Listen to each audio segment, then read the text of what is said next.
एक रात उर्मिला अपने कमरे में अपने बच्चे के साथ सो रही होती है। अचानक उसके खिड़की से एक पक्षी टकराकर मर जाता है।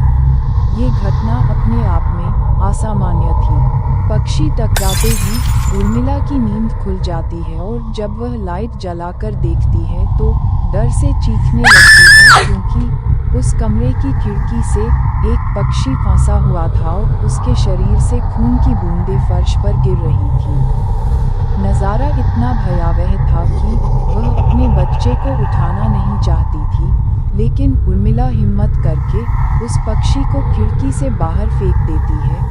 लेकिन इसके बाद उसे रात भर नींद नहीं आती और वह सुबह तक जागती रहती है। दरअसल वह जानना चाहती है कि ये किसी की शरारत तो नहीं। सुबह होते ही वह अपने यहाँ काम कर रहे मजदूरों से जाकर कहती है कि रात को मेरे कमरे की खिड़की पर कोई पक्षी आकर टकराया था और तुरंत मर गया। क्या तुम लोगों में से किसी ने ये हरकत की है?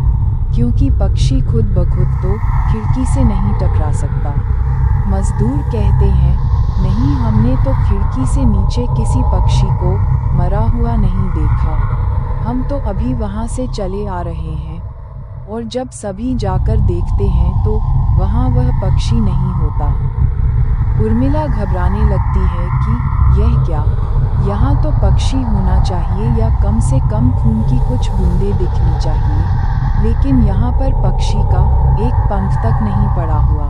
उर्मिला सभी मजदूरों को कहती है कि हवेली में बहुत सी कीमती चीज़ें और मूर्तियाँ हैं, संभाल के साफ सफाई करना।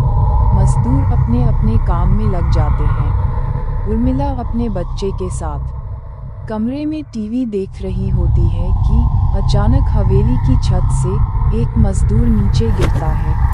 उर्मिला को अचानक लोगों की आवाज़ सुनाई देती है। वह भागकर खिड़की से नीचे देखती है तो एक मजदूर की लाश पड़ी होती है।